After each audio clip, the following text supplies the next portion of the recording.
Muy bien, buenas noches. El tema de hoy es el segundo bloque en la patología de tórax pediátrica. Los temas a tratar son las causas de estridor agudo, subagudo y estridor congénito, cuerpos extraños en la vía aérea, hernia diafragmática y masas mediastinales. Como un breve repaso o consideración a las consideraciones anatómicas a tomar en cuenta en los niños, es que la laringe va a ser un poco más pequeña, está más hacia superior y anterior de lo que se encuentra en un adulto, va a abarcar aproximadamente el nivel del cuerpo vertebral de C3 a C4. La epiglotis en los niños va a ser más ancha que en los adultos, la lengua es un poco más larga. El cricoides va a tener una estructura ligeramente más estrecha, lo que va a crear que la laringe tenga una estructura más cónica, lo que es una de las causas por la que el tejido al inflamarse puede tener una obstrucción mucho más fácil que en los adultos. También el hecho de que la nasofaringe sea más corta, pues implica mayor relevancia en este tipo de patologías, y el niño tiene músculos diafragmáticos e intercostales más débiles que en el adulto, por lo que el esfuerzo inspiratorio puede ser menor. Así como las amígdalas en ellos se van a encontrar más prominentes, lo que igual pueden disminuir el paso del aire a través de la estructura. Las causas principales en cuanto a obstrucción de la vía aérea superior, o sea, por encima del opérculo torácico. La principal son las inflamatorias. Entre las causas inflamatorias van a estar las enfermedades como el Krupp, la epiglotitis, la traqueitis exudativa, el absceso retrofaringeo, puede estar ocasionado por otras patologías, pero sin embargo estas son las más frecuentes y son las que vamos a tratar de causas inflamatorias. Existen otras causas neoplásicas que son más raras, iatrogénicas, y en cuanto a las congénitas, también son algo raras, pero también son causas de estridor, y vamos a tratar sobre todo la laringomalacia, la atresia laringea y la membrana laringea congénita. En, Vamos a empezar con las causas congénitas. La laringomalacia es un colapso supraglótico al momento de la inspiración y normalmente se va a deber al acortamiento de los pliegues aritenoepiglóticos de la laringe en el niño. O sea, la epiglotis tiene una deformidad que va a quedar en una forma ondulada, y lo que va a causar una obstrucción del paso en el área supraglótica. También hay otras teorías que sugieren que este se debe a la presentación de reflujo gastroesofágico que se presenta normalmente en la edad en pediátrica. Es más común en niños entre 6 y 8 meses. Sin embargo, esta patología se puede tener una resolución espontánea entre el año y los 2 años de edad. El diagnóstico es clínico, puede estar acompañado aparte del estridor al llanto, acompañado de síntomas de reflujo gastroesofágico y dificultad para brindar los alimentos al bebé. El tratamiento normalmente es de soporte, así como sobre todo enfocado al reflujo gastroesofágico, y el diagnóstico final se da por laringoscopía directa. Por imagen es raro en el momento que requiera estudios de imagen. Sin embargo, en caso de alguna duda se pueden apoyar en esto, y normalmente va a estar dado por estudios de radiografía, donde lo que vamos a ver es que la epiglotis va a cambiar de forma en reposo y al llanto. Estas son dos imágenes de una magnificación de una radiografía de cuello. En la primera podemos observar que la hipofaringe y la vía aérea se encuentra con adecuada aireación, y la epiglotis tiene una morfología hacia superior. Sin embargo, al llanto en este paciente se le toma otra radiografía, y la epiglotis cambia su morfología, obstruyendo lo que es el área supraglótica. Y esto es la comparación de estas dos radiografías, es lo que es el diagnóstico al cambiar su morfología de laringomalacia. La atresia laringea es raro, pero sin embargo se presenta sobre todo en recién nacidos, y el diagnóstico es muy importante que sea prenatal para poder garantizar la mayor tasa de supervivencia a estos pacientes. Normalmente tiene un mal pronóstico, se debe a una falta de desarrollo del sexto arco branquial, por lo que la laringe y la tráquea pues, no se recanalizan. Normalmente estos bebés al momento de nacer tienen insuficiencia respiratoria, tienen un esfuerzo respiratorio muy grande, pero es insuficiente y normalmente se asocia a otras anomalías como son las fístulas traqueosofágicas o la atresia esofágica. Los pacientes tienen una implantación baja de las orejas, además de otras anormalidades del tracto urinario y de las extremidades. El diagnóstico casi siempre lo hacemos prenatal con los hallazgos asociados por ultrasonido, que normalmente son que tenga los pulmones hiperecogénicos, que haya un aplanamiento diafragmático o que se encuentre invertido, que en la tráquea se encuentre líquido, el feto puede presentar hidrofetal y la paciente puede presentarse con polihidramnios. Al encontrar estos hallazgos, hay que buscar intencionadamente si el paciente no tiene una atresia para poder brindar el mejor tratamiento al momento del nacimiento, que lo principal es garantizar una vía aérea, que normalmente se realiza con una traqueostomía en el momento, y una posterior reparación quirúrgica del defecto. Tengo estas dos imágenes como ejemplo de ultrasonidos obstétricos en escala de grises con transductor convexo. La primera en un corte axial a nivel del tórax fetal, en donde podemos observar los pulmones que tienen un aumento en la cogenicidad habitual y la silueta cardíaca se encuentra con disminuida de tamaño. Asimismo, podemos observar que hay una gran cantidad de líquido en relación al líquido de la cavidad peritoneal. Y la segunda imagen está en un corte coronal oblicuo, donde podemos corroborar de nuevo la hiperecogenicidad de ambos pulmones, la cantidad de líquido peritoneal en el abdomen fetal, así como podemos observar la inversión de ambos semidiafragmas. Esos son hallazgos sugestivos de una atresia laringea. Y lo que se recomienda principalmente es el uso de la resonancia, que es como un mejor método para detectar sobre todo el nivel que tiene el defecto el feto. En esta imagen de resonancia magnética, en un plano coronal fetal, podemos observar que ponderada en T2, podemos observar líquido a nivel de la tráquea, podemos observar la inversión nuevamente de mi diafragma, así como un aumento de la señal en ambos pulmones, y podemos identificar el líquido peritoneal en relación a citis en el feto. Y esto ya es diagnóstico de un paciente que posteriormente al nacimiento se corrobora la atresia laringea. Y la última causa a revisar de estridor congénito es la membrana laringea. Normalmente en la clínica de estos pacientes se presenta con que el llanto es ausente, es un llanto muy bajito, sí puede respirar el pacientito, pero tiene un llanto ausente y se debe a un defecto de un surco en el surco laringotraqueal, que puede tener pues diferentes grosores y se va a encontrar anterior a las cuerdas vocales y normalmente va a obliterar lo que se llama la comisura anterior. También se puede dar por debajo de las cuerdas vocales, sin embargo es raro. Y también va a tener un distrés respiratorio y va a tener estenosis en la región subglótica. El diagnóstico igual es con la laringoscopía directa.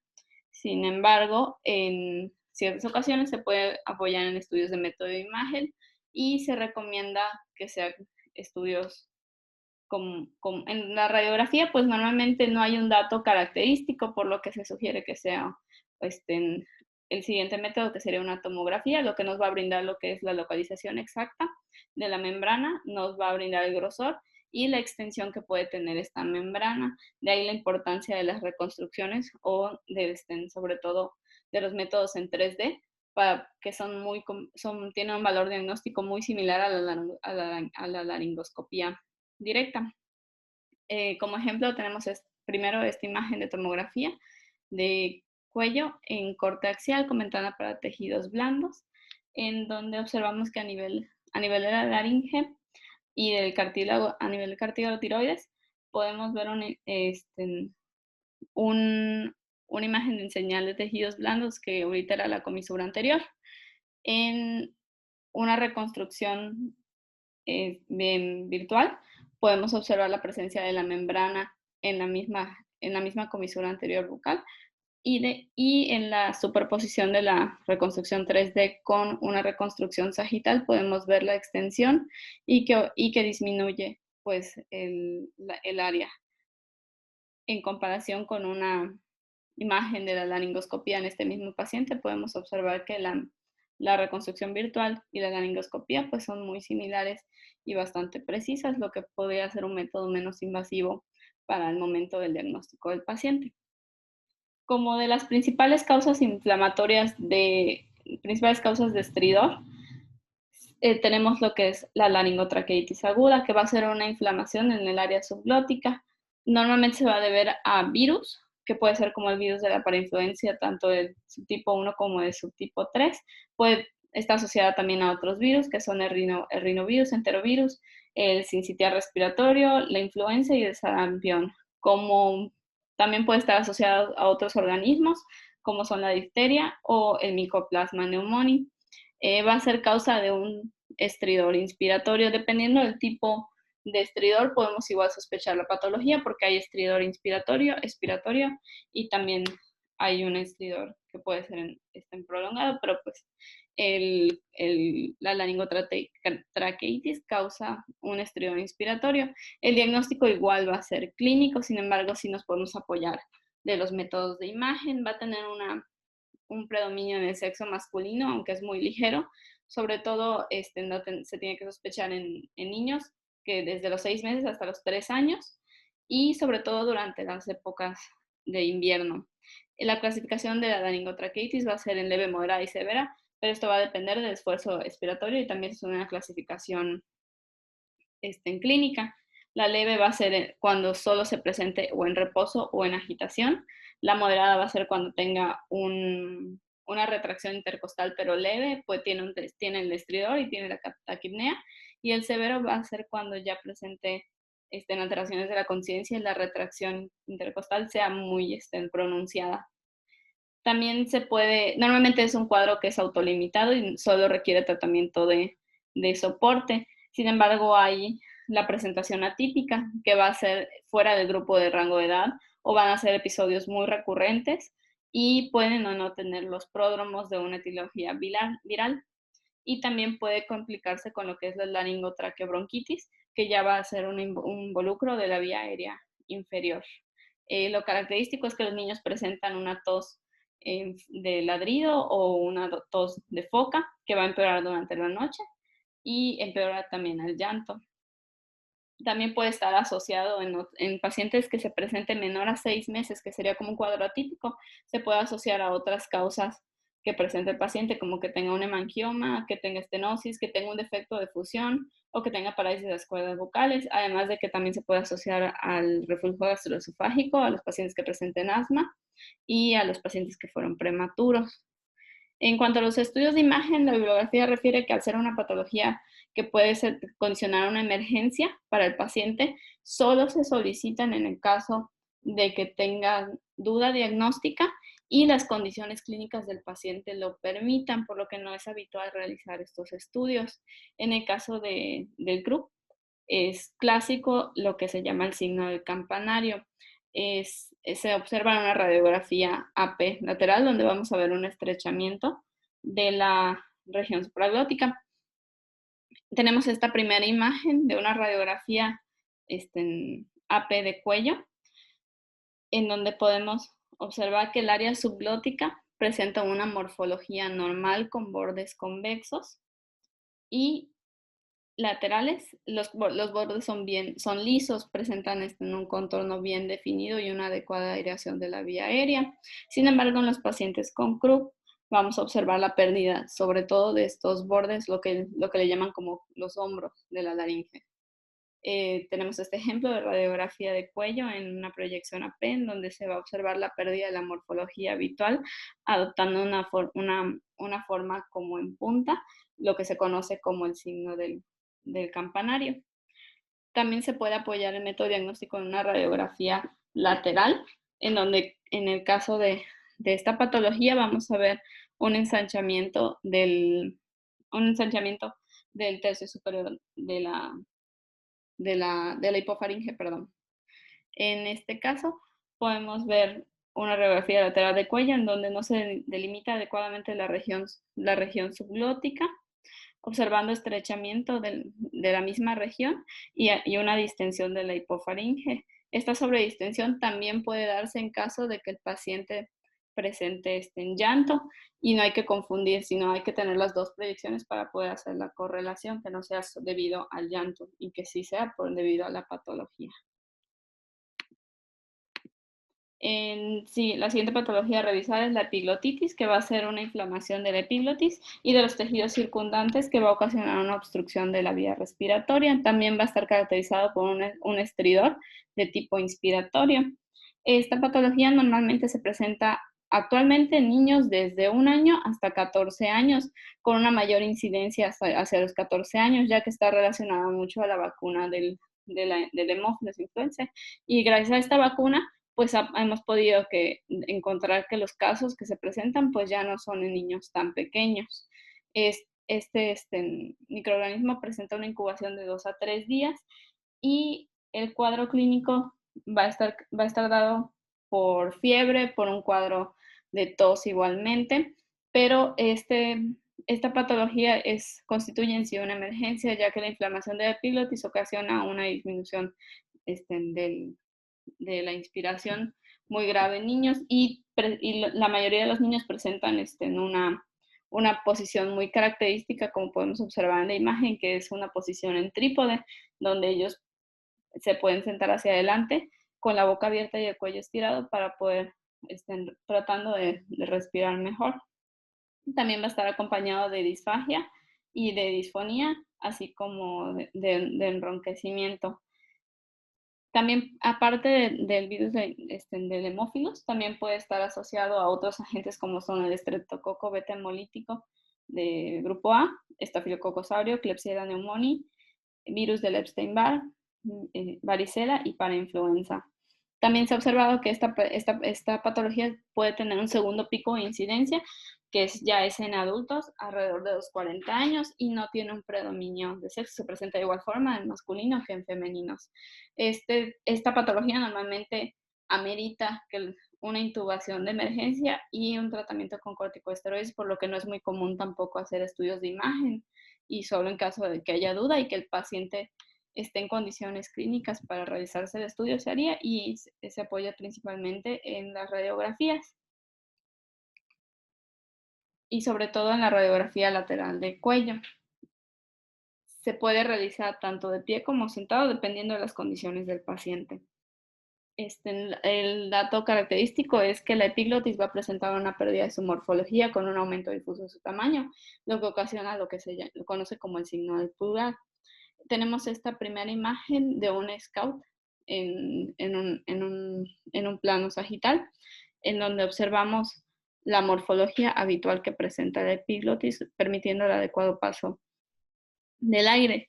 En la segunda imagen sí es una radiografía lateral de cuello, en donde podemos observar que la epiglotis presenta una pérdida de su morfología habitual con aumento de su tamaño, ocasionando el signo del pulgar, y también podemos ver lo que es el engrosamiento de los pliegues aditeno-epiglóticos que ocasionan una obstrucción del paso del aire, y además se encuentra asociado a una distensión de la hipofaringe. Estos son hallazgos de una epiglotitis en un paciente. La siguiente patología a revisar es la traqueitis, que la traqueitis exudativa es un compromiso pues, de la mucosa del tracto respiratorio, que se posterior a un cuadro viral y que además se complica con una infección o una sobreinfección bacteriana. El principal agente etiológico va a ser el Staphylococcus aureus, así como otros puede ser el Haemophilus, los estreptococos, la moraxela, y en algunos casos puede estar asociado a una Pseudomonas aeruginosa o a un virus como el de la influenza de tipo A, que es el más común. El cuadro va a ser con un estridor de tipo inspiratorio, va a ser severo, además de que va a estar acompañado de fiebre, tos, datos de insuficiencia respiratoria, que normalmente Este cuadro el paciente lo va a presentar de una instauración muy rápida, habitualmente entre 2 y 10 horas el paciente se complica y siempre va a contar con el antecedente, sobre todo del cuadro infeccioso previo. Se va a presentar de igual manera en ambos sexos y habitualmente se presenta en pacientes de los 3 meses hasta los 14 años con un pico de incidencia en los 5 años. Y este cuadro se puede complicar con lo que es edema pulmonar y sepsis, lo que lo hace un poquito más riesgoso. En los estudios de imagen, lo que podemos observar sobre todo son irregularidades de la pared de la tráquea y pérdida de sus contornos bien definidos y lisos. Se le conoce a veces a eso como el signo de la vela derretida. Y también el área de la columna vamos a encontrarla mal definida o con aumento de su densidad y vamos a encontrar un estrechamiento de la región subglótica. Estas son dos imágenes de radiografías de cuello en una proyección lateral. En la primera, en tejidos blandos, podemos observar presencia de material con densidad metal en relación a unos aretes. Y en tejidos blandos, en la región subglótica, podemos ver una pérdida de los márgenes de la vía aérea con un aumento de la densidad a este mismo nivel. Esto en un paciente que presentaba el cuadro clínico y se corrobora el diagnóstico de traqueitis. La segunda imagen igual es una radiografía lateral de cuello en donde podemos, en lo de valorar de tejidos blandos y estructuras óseas, pues en estructuras óseas nos observan alteraciones y en la región subglótica podemos ver irregularidades de los contornos de la vía aérea. Podemos observar algunas imágenes lineales con densidad similar de tejidos blandos, así como un aumento difuso de, de la, en el interior de la región subglótica, que estos son hallazgos en relación a una traqueitis exudativa en un paciente. En la tomografía normalmente no se realiza como de rutina, pero la podemos utilizar en caso de una duda diagnóstica y lo que vamos a observar es que los contornos de la vía aérea se van a definir mucho más esas irregularidades y podemos tener tanto podemos observar la extensión de la enfermedad en este tipo de estudios. Tenemos dos imágenes de tomografía en plano sagital de cuello en tejidos blandos en fase contrastada. La primera en una ventana de tejidos blandos en donde se observa que igual está hacia la región subglótica. Podemos observar irregularidades en la mucosa del tracto respiratorio, pero en la ventana para pulmones podemos observar un aumento difuso de la densidad, así como se pronuncian esas irregularidades del tracto respiratorio que se extiende hacia las vías aéreas inferiores. En ese paciente posteriormente se realiza una laringoscopía donde se corrobora la presencia de placas exudativas en relación a un paciente que presentaba la traqueitis exudativa. La siguiente patología se trata de la infección retrofaringea o un absceso retrofaringeo. Normalmente el espacio retrofaringeo es un espacio que se va a encontrar por detrás del esófago y va a estar delimitado por adelante de la fascia prevertebral y va a estar limitado lateralmente por ambas vainas carotídeas y se va a extender desde la base del cráneo hasta la altura aproximadamente de T3. Este espacio va a ser muy susceptible a este tipo de complicaciones, sobre todo en pacientes que van a presentar procesos infecciosos que presenten ganglios supurativos y esa va a ser la principal causa de un absceso retrofaringeo porque va a ser la ruptura de uno de estos ganglios con extensión a este espacio.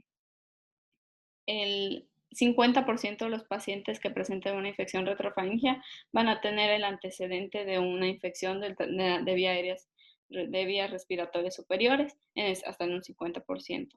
También puede estar causado no solo por el antecedente de una infección, sino puede tener unas causas como son osteomielitis o pueden tener por una penetración del cuerpo extraño en algún accidente o lo refiere a la bibliografía, que es común a veces en niños que corren con objetos en la boca y pues presentan un traumatismo que puede derivar posteriormente a esta infección.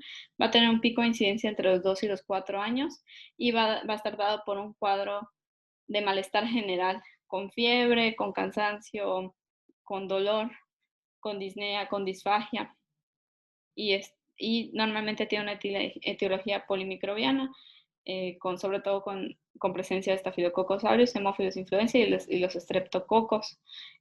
Lo más importante que refieren los pacientes es que aumenta el volumen de los tejidos blandos y hay dolor y limitación al movimiento. El estridor sí está presente en esos pacientes, pero no es algo común y puede llegar a presentarse sobre todo hasta niños menores de 6 años. En los adultos también puede llegar a presentarse, pero normalmente asociado a enfermedades que causan inmunocompromiso, como son la osteomielitis, VIH o cáncer. Normalmente tiene una ligera mayor predominio hacia el sexo masculino. En cuanto a los estudios de imagen, esto pues se puede realizar mediante radiografía, tomografía, dependiendo del cuadro clínico del paciente. Sobre todo en la radiografía vamos a valorar lo que son el grosor de los tejidos prevertebrales. Lo normal es que tengan un grosor, se va a medir a nivel de C2 y de C6 y van a tener una medida menor a nivel de C2, menor a 7 milímetros y a medida de C6, menor a 14 o 22 milímetros en los adultos. Si vemos que presenta un aumento de esa distancia, pues podemos considerar que hay un proceso a ese nivel. Sobre todo, pero hay que cuidar mucho lo que es la técnica, sobre todo en niños, de la obtención de la imagen, ya que a la inspiración o a la extensión, que debe estar bien inspirada y extendido el cuello, porque a la flexión puede ocasionar un aparente engrosamiento, lo que pues puede crear dudas al momento del diagnóstico. Los hallazgos en una radiografía pues va a ser que los tejidos blandos prevertebrales van a presentar como que un borde convexo y van a presentar un aumento de ese grosor. Esta es una imagen de una radiografía lateral de cuello en donde vamos a observar que el tejido prevertebral presenta un aumento del grosor en relación a un paciente que presentaba un acceso retrofaringio. Esta segunda imagen es igual una radiografía de cuello en una proyección lateral en donde se observa a nivel de los tejidos prevertebrales un marcado aumento de volumen que desplaza la vía aérea hacia anterior y está asociado a corpúsculos de densidad de aire en su interior en relación a un absceso faríngeo.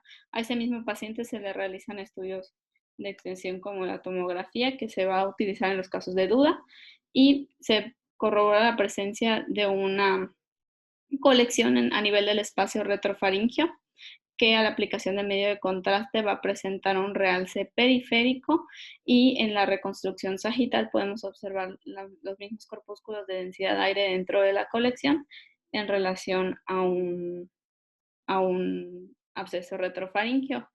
La tomografía, cabe mencionar que a la aplicación de medio de contraste nos va a servir sobre todo para hacer una adecuada delimitación, ya que este tipo de colección se pueden extender hacia el mediastino y podemos sobre todo detectar las complicaciones como el compromiso a la vía aérea, como en este caso que disminuye la vía aérea. Podemos observar si desplaza o comprime las estructuras vasculares o presentan alguna complicación como son la trombosis de la vena yugular o compresión carotidia o la generación de un pseudoaneurisma o corroborar de nuevo la extensión. El ultrasonido sí se puede realizar, solo que pues no delimita adecuadamente la extensión del absceso y también está muy limitado a la cooperación del paciente, ya que al ser un proceso infeccioso implica que hay mucho dolor a la compresión, sobre todo a la exploración, pero sí nos puede ayudar un poquito a evaluar mejor lo que son las estructuras vasculares. Aquí tenemos otro ejemplo de resonancia magnética. Son 3 imágenes, la primera en un plano sagital ponderante 1, la segunda en un plano sagital ponderante 2 y la tercera en un plano axial ponderante 1 con aplicación del medio de contraste, en donde podemos observar una colección heterogénea en el espacio parafaríngeo con extensión hacia la izquierda y hacia mediastino, que en la primera secuencia es heterogénea de predominio hipodenso. En la secuencia T2 podemos ver un aumento heterogéneo de su intensidad. Y en la aplicación del medio de contraste va a presentar un realce periférico en relación a un paciente que presentaba un absceso retrofaríngeo con extensión mediastina hasta la altura de T1.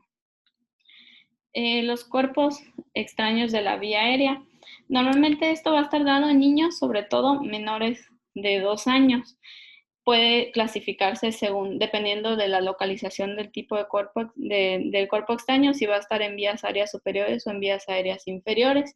Y también se puede clasificar dependiendo del tipo del objeto que haya sido inspirado. O sea, normalmente en los niños menores de 2 años se asocia a componentes orgánicos, normalmente debidos a la alimentación, y que por lo general tienden a ser más radiolúcidos, y en los niños mayores de 2 años tienden a ser objetos que son inorgánicos y hasta el 10% de ellos pueden ser radiopacos. A la presentación de esta patología, pues tiene una mayor incidencia el alojamiento del cuerpo en las vías aéreas inferiores, sobre todo en el pulmón, o en el bronquio derecho. Sin embargo, en la vía aérea superior, a nivel de la laringe, se pueden presentar hasta el 3%, y en la vía aérea inferior también a nivel de la tráquea y a nivel del pulmón izquierdo. Sobre todo en los bronquios va a ser la mayor incidencia. La clínica va a estar debida dependiendo de si el objeto ocasiona una oclusión total o parcial, y depende igual del tiempo en que se detecte.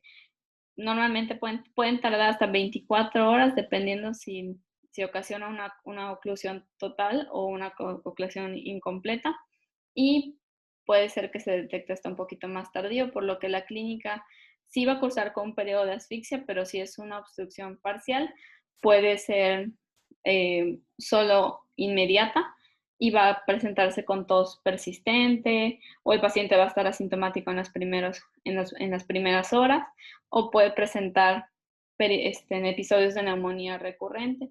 Y lo importante, aparte de detectar el tipo de objeto que se encuentra, es buscar las complicaciones que pueden estar asociadas. La bibliografía refiere que hasta un 2% de ocasiones podemos observar que hay una presencia de cuerpo extraño de forma bilateral en ambos bronquios. En las vías aéreas superiores nos puede ayudar lo que es de primera instancia la radiografía, ya que hay algunas ocasiones algunos objetos como son los orgánicos, como son los huesos de la comida, que pueden permanecer a este nivel, y pues la radiografía puede ser un método diagnóstico adecuado.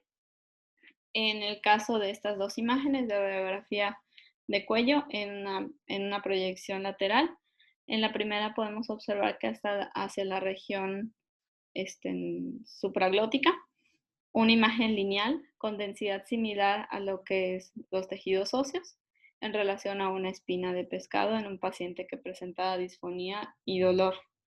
La segunda imagen es igual una radiografía lateral de cuello, en donde a nivel de C6 podemos observar una imagen lineal radiopaca con densidad similar a las estructuras óseas, que es en relación a un hueso de origen alimentario, que se asocia a la presencia de densidad aire tanto en los tejidos prevertebrales como en los tejidos anteriores del cuello, en relación a enfisema ocasionado por la presencia de este cuerpo extraño, que resultó ser posteriormente un hueso de pescado. Esos son dos ejemplos de lo que puede ser de vías aéreas superiores. En el caso de las vías aéreas inferiores, hay que tomar en cuenta también si el objeto que vamos a buscar es radiolúcido. Si se trata de un objeto radiolúcido, podemos tratar de buscar hallazgos indirectos, como vamos a hablar un poquito más adelante. En las vías aéreas inferiores, el diagnóstico el gold standard es por broncoscopía directa. En el caso de estos dos ejemplos, es una radiografía en proyección AP y lateral de tórax, en donde vamos a observar que en la lateral de localización esofágica observamos esta imagen de morfología redondeada bien delimitada de aspecto laminar con densidad metal en relación a una batería, que en la radiografía lateral podemos observar que desplaza ligeramente hacia anterior la vía aérea y condiciona un aumento de la densidad alrededor de esta en relación a las complicaciones propias de lo que es la ingesta de una batería o en relación a edema. Este es otro ejemplo de una radiografía de tórax en proyección PA y lateral y de cuello, en donde se puede observar que a nivel de la vía aérea superior, en la región esofágica, una imagen de igual manera de morfología redondeada, bien delimitada, que presenta un aparente doble contorno y densidad metal, que presenta un desnivel, esto en relación a la presencia de 2 monedas ingeridas por esta paciente. Estos 2 casos los puse como ejemplo para poder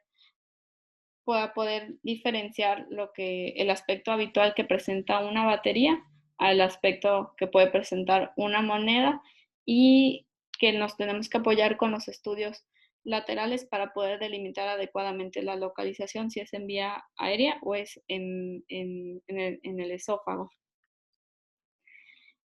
Asimismo, también tenemos que estar pendientes de las complicaciones que se pueden causar al presentar objetos extraños, ya sea en la vía aérea o en el tracto, en el tracto gastrointestinal.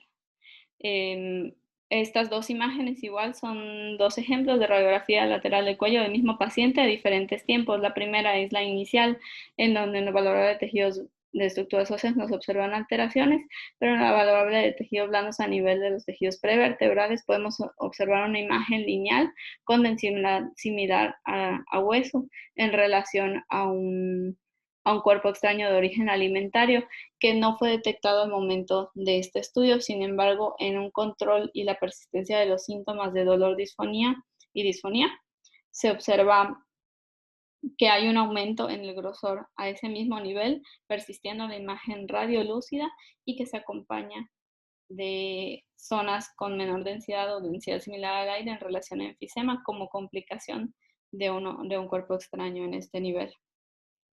Ahora, en cuanto a los hallazgos que comentaba indirectos, en el caso de no detectar un cuerpo extraño de la vía aérea inferior, pueden ser dados ante la persistencia clínica, de los síntomas. Si se trata de una obstrucción parcial, normalmente los hallazgos que vamos a encontrar van a ser unilaterales, que pueden estar generados con atelectasia o con desviación del mediastino hacia uno u otro lado. Y normalmente la inspiración va a aumentar el volumen del lado afectado, mientras va a ser el efecto de volumen en el lado contralateral. Y es cuando se pueden, así como vamos a observar también el aplanamiento del diafragma, y se puede complementar con algún estudio, como sobre todo con tomografía, que sea en fase expiratoria, para poder detectar con mayor precisión el lugar de la obstrucción. Y también el estudio de tomografía nos puede servir posterior a la resolución del cuadro en un control de postbroncoscopía, para buscar si el objeto fue extraído completamente o si existiera alguna complicación, como son alguna perforación, sobre todo en el caso de las baterías, o la creación de alguna fístula. En este ejemplo podemos ver una radiografía AP de tórax, que en lo valorable de tejidos blandos no observamos alteraciones, y en las estructuras óseas también se encuentran con densidad adecuada, sin evidencia de lesiones de trazos de fractura en lesiones líticas ni blásticas. Sin embargo, observamos la tráquea con adecuada columna de aire, Asimismo, igual se observa la bifurcación de los bronquios con un discreto desplazamiento hacia la derecha. El mediastino sí se observa desplazado hacia la derecha.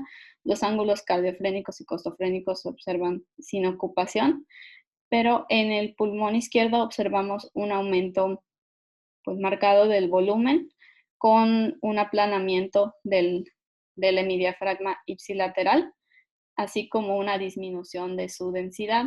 Sin embargo, no podemos observar ni en el bronco principal o a nivel de la tráquea algún objeto franco que esté ocasionando obstrucción. Sin embargo, todos estos hallazgos nos hacen considerar que hubiera una obstrucción del bronquio izquierdo, por lo que se le realizan estudios de extensión, que se trata de esta tomografía de tórax en plano axial y en reconstrucción coronal con ventana para pulmón, en donde podemos observar en el corte axial el pulmón izquierdo con aumento de su volumen que condiciona la desviación hacia la derecha del, del mediastino y la disminución del volumen del pulmonar derecho, así como a nivel del bronquio principal izquierdo observamos una imagen que ocasiona una obstrucción parcial, que es más evidente a nivel de la reconstrucción coronal. Ahora, para continuar con el siguiente tema, vamos a abarcar lo que son las masas mediastinales. Sobre todo, pues vamos a ver que las masas mediastinales en pediatría pueden tener diversas etiologías, sobre todo dependiendo del compartimento en el cual se encuentren. Lo podemos dividir en masas mediastinales del compartimento anterior, medio y posterior.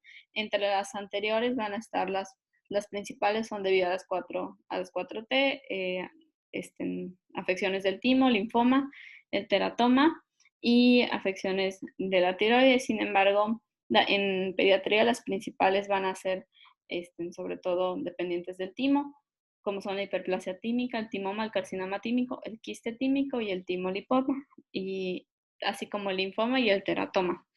En el compartimento medio van a estar ocasionados de origen vascular o no vascular, y así como pueden estar ocasionadas igual por linfadenopatías. Y en el compartimento posterior, las principales van a ser debidas a lo que son neuroblastomas, ganglioneuromas, schwannomas, así como pueden haber otros, como son los tumores de las vainas de los nervios. Vamos a abarcar algunas de ellas, sobre todo porque ya hablamos un poco de ello cuando vimos tórax en adulto. Para comenzar, vamos a hablar sobre el timo. El timo va a ser un órgano linfático, sobre todo localizado en la edad pediátrica. Va a tener es un órgano que se encarga de la producción de linfocitos de morfología triangular o bilobulado, que va a tener una mayor prominencia hasta los 5 años. Pero puede ser normal visualizarlo desde los 12 hasta los 19 años, y dependiendo de la edad va a tener un tamaño. En los menores de 20 años normalmente ya mide como máximo 18 milímetros, y en mayores de 20 años pues va a tener una disminución de volumen hasta 13 milímetros.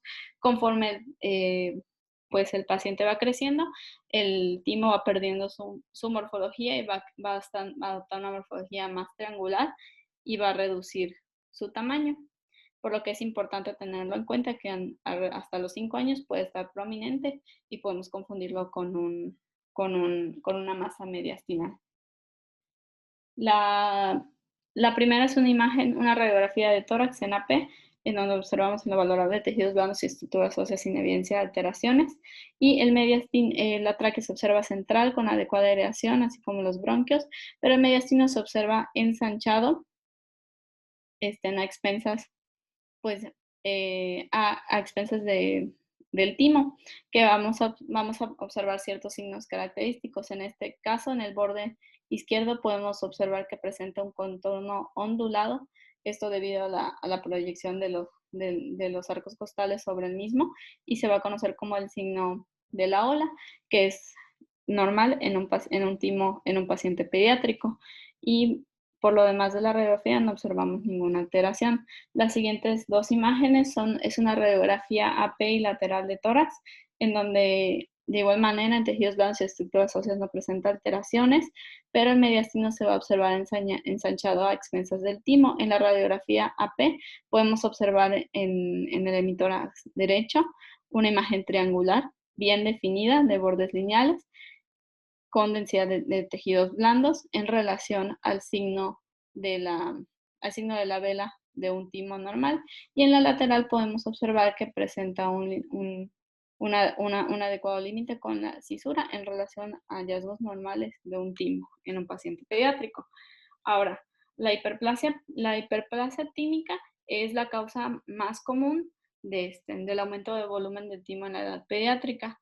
Dependiendo de la proliferación, puede ser folicular linfoide o puede ser tímica verdadera. Sin embargo, en los pacientes pediátricos es más común que sea debido a causas como son de quimioterapia y que va a presentar un rebote del crecimiento, porque como es más común en los pacientes que han recibido tratamiento por una enfermedad neoplásica, al recibir este tratamiento, ya sea quimio o radio, va a tener una disminución del volumen del timo, pero en sus controles, sobre todo entre un periodo de 3 y 6 meses, va a tener un rebote de crecimiento que puede ser hasta, hasta el 50% mayor de, del, de la estructura basal previa al tratamiento, y normalmente esta hiperplasia va a ser en estos pacientes de tipo de tejido adiposo. Como ejemplo tenemos estas dos imágenes de tomografía, que son dos imágenes de tomografía o magnificaciones de tomografía de tórax en un plano, en un corte axial, comentada para tejidos blandos en fase contrastada.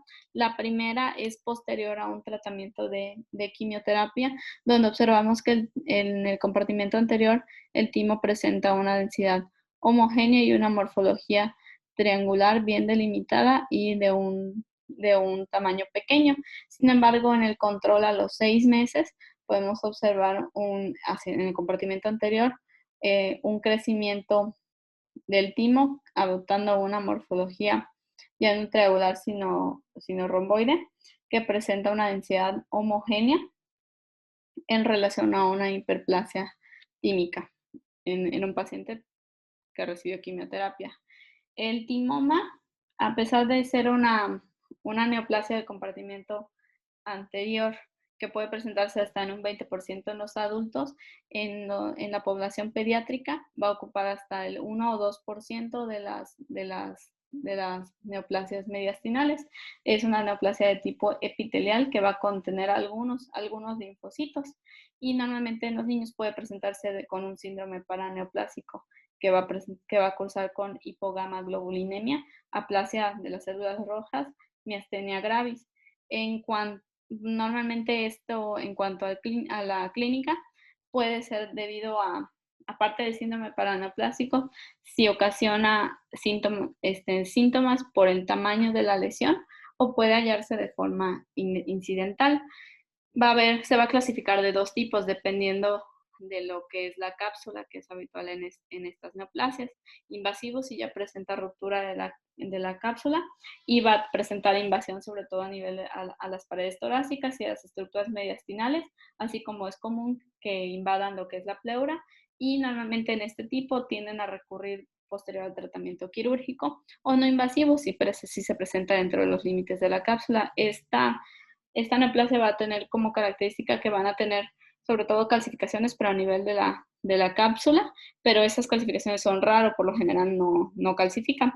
Va a cursar con áreas de necrosis, que eso sí es común, y va a ser una masa mediastinal que normalmente se va a presentar con tendencia hacia un lado, y normalmente oblitera el espacio retroesternal y se puede acompañar o no de nódulos. En la tomografía es más evidente la presencia de la cápsula, y el realce que va a presentar es heterogéneo debido a las áreas de necrosis. Por resonancia va a presentar una intensidad de señal alta en secuencias T2, pero su valor diagnóstico es muy similar a lo que es la tomografía.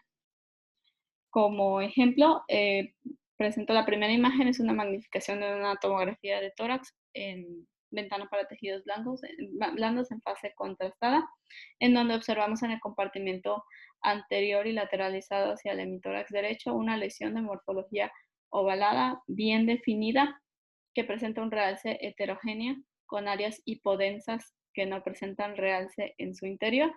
Esto en relación en un paciente con un timoma de tipo no invasivo y presenta un efecto de volumen en las estructuras adyacentes y en el corazón.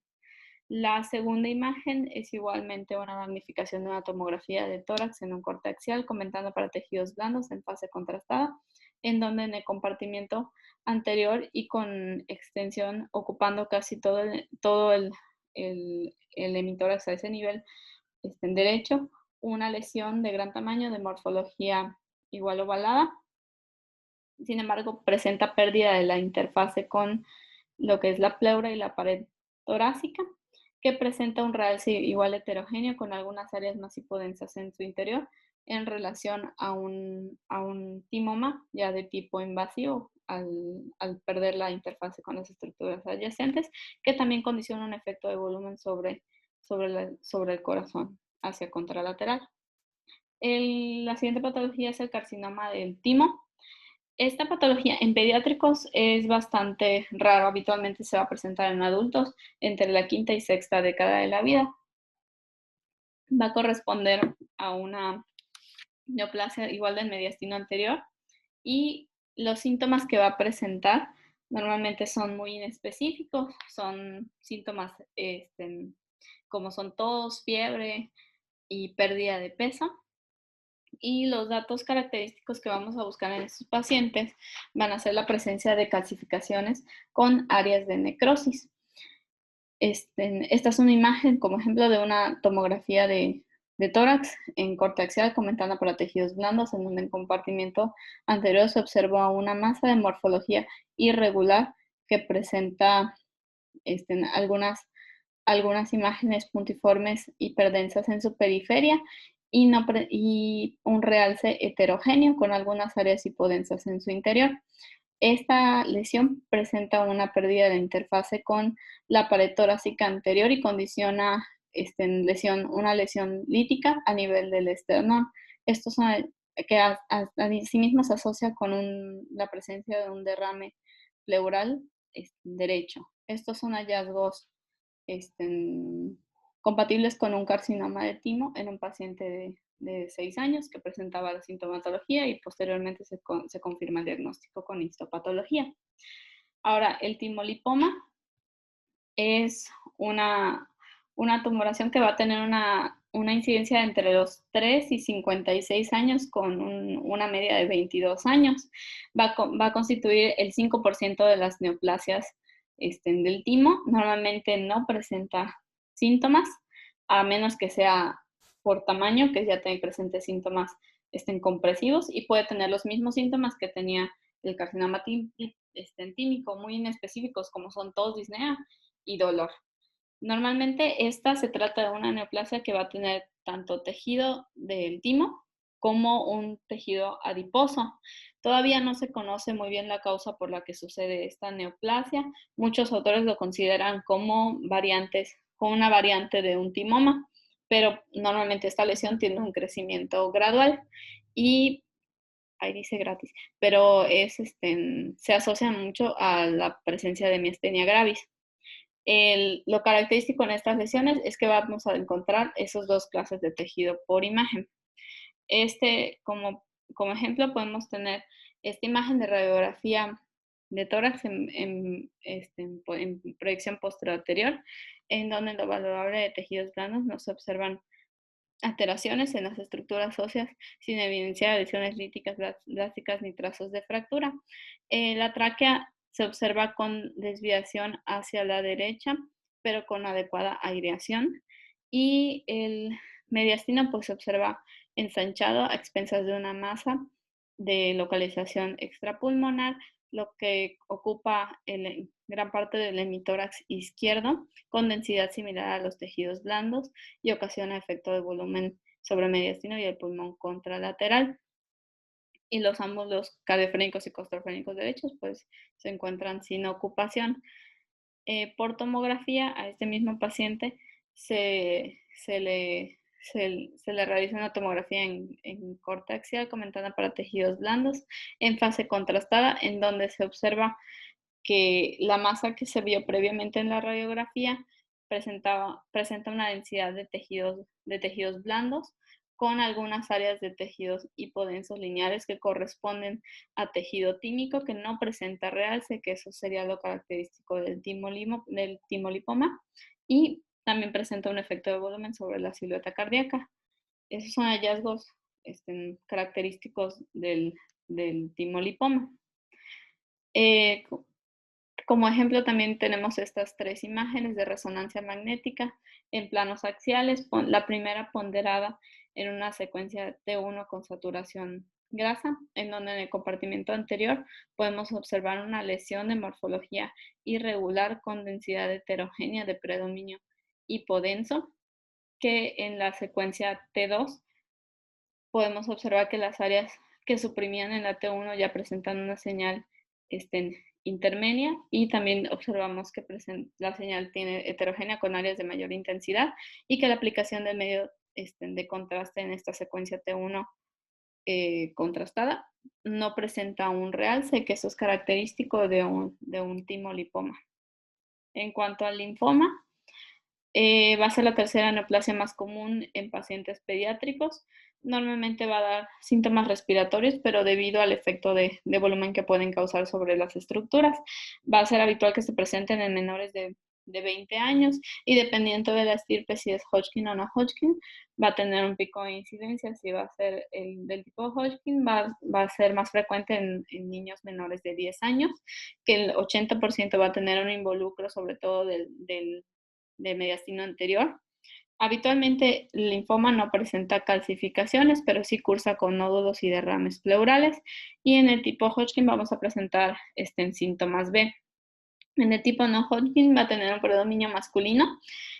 También tiene un involucro torácico, pero en menor frecuencia que en el de tipo Hodgkin. Es más frecuente el tipo no Hodgkin, y va a también cursar con los nódulos pulmonares, que también pueden tener tendencia a la cavitación, derrame pleural y las adenopatías. Es mucho más frecuente el linfoma de tipo no Hodgkin. Sin embargo, va a tener una supervivencia menor a 5 años que en comparación con el de tipo Hodgkin, y dependiendo del tipo puede tener asociaciones como son con el virus del Epstein-Barr o malformaciones o el síndrome de Down, que tiene un poquito de mayor incidencia en esos casos. Las adenopatías que se van a presentar, como recordando, van a ser adenopatías que tienen un eje corto mayor a 1 centímetro, y en el caso del linfoma de tipo Hodgkin, va a tener una mayor tasa de supervivencia y va a tener un predominio en pacientes femeninos, sobre todo en mayores a 15 años, y tiene una fuerte relación con el virus del Epstein-Barr, y es más común que presenten los síntomas B. En la tomografía, lo que nos va a ayudar sobre todo es distinguir lo que es los márgenes de la lesión, así como el efecto que tiene sobre las estructuras, ya que habitualmente desplaza y comprime algunas estructuras, sobre todo las vasculares, pero lo característico es que las atrape, puede crecer alrededor sin necesidad también de desplazarlas. Esta es una imagen de una radiografía de tórax. La primera es una imagen de una radiografía de tórax en proyección póster anterior. En lo valorable de tejidos blandos y tejidos óseos no se observan alteraciones. La tráquea se observa central con adecuada aireación, y el mediastino se observa ensanchado a expensas de una masa de origen mediastinal, que en correlación con esta magnificación de tomografía de tórax con ventana para tejidos blandos en un corte axial y en fase contrastada, observamos que en el compartimento anterior hay una masa de morfología pues lobulada, bien definida, homogénea, que no presenta realce al medio de contraste, que sin embargo causa un efecto de volumen sobre la vena cava superior. y desplaza ligeramente la tráquea y comprime ligeramente la tráquea, que se puede apreciar mejor en esta reconstrucción coronal del mismo estudio, que observamos nuevamente la masa dependiente del compartimento anterior, bien de morfología lobulada, que comprime la vena cava superior. En estos pacientes es importante que podamos hacer un estudio, sobre todo complementar con un estudio de PET scan, que nos va a hablar sobre la extensión de la enfermedad y nos ayuda a poder detectar en áreas de captación del radiotrazado que presenten actividad que no se pudo observar adecuadamente durante la tomografía. Este es un ejemplo con una imagen de una tomografía de tórax en corte axial con ventana para tejidos blandos en fase contrastada, en donde observamos igual en el compartimento anterior una lesión, una masa de morfología lobulada bien definida, densidad homogénea, con realce homogéneo en la aplicación de medio de contraste, que a la aplicación en un estudio de PET-CT presenta en esa misma topografía áreas con aumento de la captación del radiotrazador en relación a actividad tumoral. El teratoma es otra causa de masas mediastinales comunes en la edad pediátrica. Normalmente va a tener, se va a encontrar en pacientes no tiene un predominio de un grupo etario, la mayoría van a ser asintomáticos, hasta en un 50 o 60%, solo debido al volumen de la lesión, es que presentan síntomas sobre todo respiratorios y compresivos, y habitualmente vamos a encontrarlos en un tamaño entre 5 y 9 centímetros. Y lo característico de estas enfermedades, de esta lesión, es que presente los tres tipos de tejido derivados del endodermo, ectodermo y mesodermo. Hasta el 20 o 40% de estas lesiones va a presentar calcificaciones y normalmente se extiende hacia un lado de la línea media, dependiendo si puede tener también solo dos tipos de tejidos, pero esto es en relación a lo que son seminomas, ya que son menos diferenciados. En esta imagen, como ejemplo, tenemos esta imagen de una radiografía de tórax en proyección posterior anterior, que en lo valorable de tejidos blandos y estructuras óseas no presenta alteraciones. La tráquea se observa central con adecuada aireación. En el hemitórax izquierdo podemos observar una masa de morfología ovalada, aparentemente de localización extrapulmonar, con densidad de tejidos blandos, que ocupa parte del hemitórax izquierdo. Los ángulos cardiofrénicos y costofrénicos cardiofrénicos de ambos lados y costofrénico izquierdo se observan sin ocupación, y el parénquima pulmonar no aparenta tener ningún otro tipo de afectación. En correlación con esa radiografía, podemos observar estas dos imágenes de tomografía de tórax o magnificación de tomografía de tórax con ventana para tejidos blandos en cortes axiales, la primera en fase simple y la segunda en fase contrastada, en donde observamos en compartimiento anterior una lesión de morfología ovalada bien definida. En la fase simple presenta de predominio hipodenso con una imagen puntiforme e hiperdensa en relación a una calcificación, que la aplicación de medio de contraste presenta un realce heterogéneo y sobre todo periférico con algunos septos en su interior. Esto en relación a un paciente que presentaba un teratoma.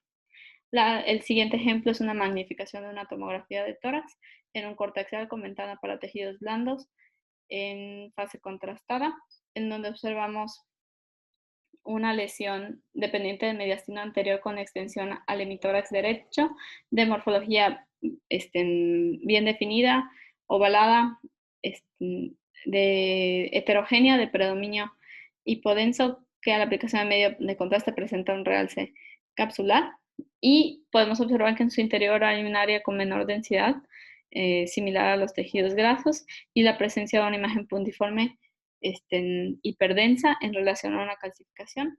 Esto constituiría los tres tipos de tejidos presentes en un paciente que presentaba un teratoma, y al tener esta lesión de gran tamaño, pues presenta un efecto de volumen sobre el corazón y el pulmón contralateral, y el pulmón ipsilateral igual.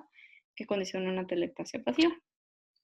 Y la otra lesión destinada a tomar en cuenta son las malformaciones linfáticas. Anteriormente se llamaban higromas quísticos o linfangiomas, sin embargo ya no se utiliza ya no se denominan de esa forma, ya que no constituyen en sí unas neoplasias, sino son malformaciones. Es más frecuente en el predominio cervical, pero puede tener extensión hacia mediastino. Y normalmente se presenta de forma asintomática y dependiendo de la conformación que tenga esta lesión se pueden dividir en macroquística o microquística. Normalmente van a ser imágenes muy bien delimitadas con presencia de quistes de diferentes tamaños que pueden tener septos o no y normalmente estos septos no realzan y pueden ser heterogéneos dependiendo si los quistes presentan alguna complicación como hemorragia o infección. Como ejemplo tenemos esta primera imagen de una tomografía de tórax en corte axial con ventana para tejidos blandos en fase contrastada, en donde en el compartimento anterior podemos ver una lesión de gran tamaño de morfología lobulada que presenta múltiples de predominio hipodenso que presenta múltiples septos finos en su interior y que en correlación con esta resonancia magnética en ponderante 2 en un plano coronal, podemos observar que se trata de una lesión quística con múltiples septos en su interior, con señal intensa en relación a un paciente que presentaba una malformación de tipo linfática. Ahora, como última lesión mediastinal, vamos a revisar lo que es el neuroblastoma, que va a ser más común, es la neoplasia más común del compartimiento posterior y tiene un origen se deriva de un origen de las células de la cresta neural y normalmente va a estar derivado de las cadenas simpáticas alrededor de los cuerpos vertebrales. Normalmente se va a presentar en pacientes con fiebre, irritabilidad, pérdida de peso y anemia. Y el cuadro clínico que van a presentar van a ser las alteraciones que puede generar por compresión, llámese paraplegia, debilidad o alteración de las funciones del esfínter, dependiendo del nivel en que afecten. El neuroblastoma pues va a ser el más frecuente del compartimiento, como ya habíamos dicho, seguido del ganglioneuroblastoma y el ganglioma. Por imagen normalmente van a tener una apariencia fusiforme, va a estar compuesto de tejido blando, es común que tengan calcificaciones y normalmente presentan una invasión hacia el canal medular. En la radiografía, normalmente vamos a ver que se va a encontrar una masa de tejidos blandos de localización pues paravertebral y puede o no tener algunas alteraciones óseas y sobre todo se caracteriza por ocasionar un ensanchamiento de los espacios intercostales. Este tipo de neoplasia va a ser común que dé metástasis de tipo lítico, sobre todo de tipo lítico, y es común que comprima o rodee estructuras vasculares y la invasión al canal espinal que ya había mencionado, canal medular. Como ejemplo tenemos estas dos imágenes de radiografía de tórax en proyecciones AP y lateral, en donde se observa una imagen de morfología redondeada bien definida de localización retrocardíaca y con predominio hacia el hemitórax retrocardíaca y de predominio hacia el hemitórax izquierdo. Esto en relación a un paciente que posteriormente se realiza en el diagnóstico de un neuroblastoma. Y como ejemplo también podemos tener esta otra imagen que es una radiografía de tórax AP en donde pues se observa de localización extrapulmonar y hacia el hemitórax derecho en su región apical una masa de bordes bien definidos y densidad homogénea en relación a un paciente que desplaza el bronquio hacia inferior en relación a un paciente que presentaba un neuroblastoma. A este mismo paciente se le realiza una tomografía. Tenemos esta magnificación en un corte axial y en una reconstrucción coronal con ventana para tejidos blandos en fase contrastada, en donde observamos a nivel de compartimento, dependiendo del compartimento posterior del mediastino con extensión hacia el hemitórax derecho, una lesión de morfología ovalada bien definida, heterogénea de predominio hipodenso, que presenta un realce igualmente heterogéneo con algunas áreas hiperdensas en su interior en relación a calcificaciones en un paciente con diagnóstico de neuroblastoma. Ahora, por último, el último tema a revisar son las hernias diafragmáticas. Como recordatorio, el diafragma está formado por un tabique musculofibroso que va a separar pues, la cavidad peritoneal de la cavidad torácica. Y originalmente se deriva principalmente de estas tres estructuras que son el septum transverso, que va a derivar en lo que es el tendón central, la membrana pleuroperitoneal, que va a originar la parte muscular del hemidiafragma, el peritoneo dorsal del esófago, que va a dar lugar a lo que es la crura medial y va a estar con la inervación de los nervios frénicos de C3 a C5, así como los nervios intercostales, y la pared dorsal del mesenterio del esófago, que va a derivar en lo que es la pared torácica, que va a originar las fibras musculares que originan del esternón, de las costillas y las primeras tres vértebras lumbares, tres del lado derecho y dos del lado izquierdo. Al haber un defecto de la función de alguno de estos componentes es lo que va a dar origen a lo que son las hernias. Los principales tipos van a ser la hernia de Borchelek,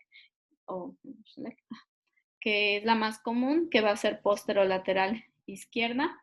Normalmente esta es la que puede tener un diagnóstico al momento de nacimiento o de un diagnóstico prenatal que se puede otorgar desde las 24 semanas de gestación.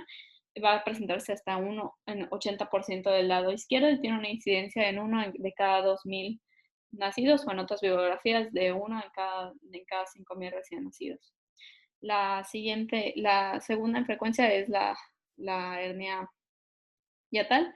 La hernia yatal va a estar dada por la presencia de una porción del estómago que va a pasar a través del hiato esofágico. Hay de tres tipos: la pared esofágica, que va a contener una porción del estómago; la deslizante, que solo va a estar dada por la unión gastroesofágica por encima del hiato; y la que se debe al esófago corto congénito, que ya va a tener la porción del estómago fija por encima del diafragma. Y en otras biografías mencionan una cuarta, que es la mixta, que puede ser cualquiera de esas variantes. Hasta en el 9% de los pacientes vamos a encontrarlos en menores de 1 año, y el diagnóstico se realiza con una serie esofágico-gastroduodenal. La hernia de tipo de Morgani va a ser la hernia que se va a presentar hasta en un 9 o 12% de la población, y va a estar dada por un defecto de la fusión entre el septum y la octava costilla, que forma el foramen de Morgani, por donde va a pasar normalmente la arteria mamaria interna. Va a ser de predominio anterior y sobre todo de predominio derecho. Habitualmente es unilateral y va a estar dada por clínica con obstrucción del tracto gastrointestinal o con infecciones recurrentes, y se ha visto una asociación de la presencia de este tipo de hernia a lo que son pacientes que presentan la pentalogía de Cantarell, y normalmente el contenido va a ser de asas intestinales, pero puede encontrarse la herniación del hígado, del vaso o del epiplón, sobre todo en pacientes con esta pentalogía. Y el último tipo sería de origen traumático, que puede ser presentado hasta el 6%, sobre todo en traumatismos de alto impacto. Y si está presente, normalmente se asocia a fracturas a nivel de la cabeza y de la pelvis, así como puede estar asociada a lesiones, sobre todo esplénica y renal. Normalmente este tipo de hernia ocurre del lado izquierdo, ya que el lado derecho pues tiene un efecto, por así decirlo, protector por la presencia del hígado. Como ejemplos tenemos estas primeras radiografías. La primera es una radiografía en proyección AP de tórax, en donde observamos en tejidos blandos la presencia de material de monitoreo médico, así como la presencia de una cánula endotraqueal que se encuentra con desviación hacia la derecha, y observamos lo que es una sonda nasogástrica con cabo distal de localización intratorácica. En el tórax observamos todo el hemitórax izquierdo, con presencia de múltiples imágenes radiolúcidas como de tipo burbuja en relación a asas intestinales que ocasionan un efecto de volumen con desplazamiento del mediastino y compresión del pulmón contralateral. Esto en un paciente que presenta una hernia de Borchelek. La siguiente es una radiografía de tórax en AP, en donde se observa el valor en tejidos blandos, la presencia igualmente de una sonda nasogástrica con cabo distal de localización intratorácica. En el hemitórax izquierdo podemos observar igual la presencia de imágenes radiolúcidas similares a burbujas y la presencia del estómago de localización intratorácica. En este caso no observamos un efecto de volumen franco sobre el mediastino, solo discretamente desviado hacia la derecha, en relación igual a un paciente que presentaba este tipo de hernia. El dato sobre todo clave aquí es que el cabo distal de la sonda se encuentra por encima de localización intratorácica, lo que nos indica que el estómago se encuentra en esa topografía, que eso es muy característico de este tipo de hernias. La siguiente es una imagen de radiografía de tórax en AP, en donde se observa en tejidos blandos, pues material de monitoreo. En tejidos óseos, en la valora de tejidos óseos no se observan alteraciones. La tráquea se observa con adecuada aireación, con desviación hacia la derecha, así como desviación del mediastino igualmente hacia la derecha. El hemitórax izquierdo presenta múltiples zonas radiolúcidas, similares a burbujas, que condicionan el desplazamiento de las estructuras hacia contralateral en correlación con dos imágenes de tomografía, la primera en un corte axial y la segunda en una reconstrucción coronal con ventana para tejidos blandos. En fase contrastada podemos observar el desplazamiento del mediastino hacia la derecha debido a la presencia en el hemitórax izquierdo de un riñón que se aprecia mejor en la reconstrucción coronal, así que se asocia a la presencia de asas intestinales que ocupan el mismo hemitórax en relación a una hernia diafragmática de tipo Bergeret. Las siguientes dos imágenes son una radiografía de tórax AP y lateral de, bueno, la primera son scouts y son scouts en proyecciones en planos AP y lateral, en donde se observa en lo valorado de tejidos blandos, pues material médico. En tejidos óseos se observa un discreto aumento del espacio intercostal, sobre todo de predominio izquierdo. En la tráquea se observa central con adecuada aireación. El mediastino se observa ligeramente ensanchado debido a la presencia pues, del timo. Los ángulos cardiofrénicos y costofrénicos no se encuentran ocupados, pero de localización retroesternal y hacia la izquierda podemos observar la presencia de múltiples imágenes radiolúcidas en relación a asas intestinales en relación a un paciente que presentaba una hernia de tipo Morgagni. La siguiente es una imagen igual de una radiografía de imagen de una serie de esófago gastroduodenal en proyección AP. En la primera observamos adecuado paso del medio de contraste a través del esófago y hacia el estómago, observando la unión gastroesofágica por encima del diafragma. Esto en relación a un paciente que presenta una hernia hiatal de tipo deslizante. Las siguientes son dos imágenes de estudios diferentes de series gastroduodenales. La primera en proyección AP, en donde observamos de igual forma adecuado paso del medio de contraste del esófago hacia el estómago, observando solo una porción del estómago por encima del diafragma en relación a una hernia hiatal de tipo 2 y la que sería paraesofágica. Y la tercera observamos adecuado paso del medio de contraste a nivel del esófago hacia el estómago, observando tanto la unión gastroesofágica como el estómago por encima por encima del diafragma en relación a un tipo de hernia mixta. Y por último tenemos esta imagen de una radiografía de tórax en AP. En tejidos blandos observamos material de monitoreo médico, así como la presencia de una sonda endotraqueal desplazada hacia la derecha y la presencia de una sonda nasogástrica con cabo distal de localización intratorácica. Se puede observar la tráquea con desplazamiento hacia la derecha, así como las estructuras del mediastino con desplazamiento hacia el mismo lado. Y En el hemitórax izquierdo observamos la presencia del estómago que se encuentra distendido, que ocupa prácticamente la mitad del hemitórax y condiciona un área de atelectasia pasiva del pulmón ipsilateral. Esto en un paciente que contaba con el antecedente de una colisión en automóvil, que posteriormente se corrobora la presencia de una hernia de tipo, de tipo traumática y que condicionaba tanto la telectasia como la presencia de hemotórax en relación pues a la ruptura diafragmática. Y otros signos que podemos también sospechar en este tipo de hernia, sobre todo a pesar, ya teniendo el antecedente de un traumatismo, es observar la discontinuidad directa del diafragma, así como el contenido de la herniación, que dependiendo del tipo de estructura que se hernie, podemos encontrar lo que es el signo del collar, que es una cintura a través de la ruptura diafragmática y la eventración de la víscera.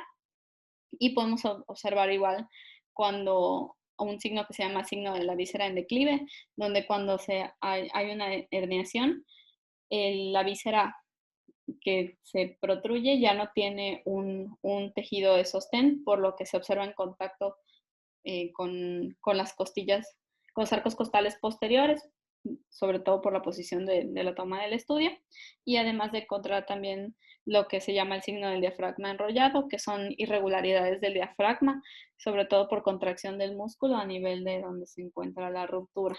¿Vale? Eso sobre todo en estudios de extensión son signos que podemos encontrar por tomografía. Y pues en cuanto al tema, eso sería todo.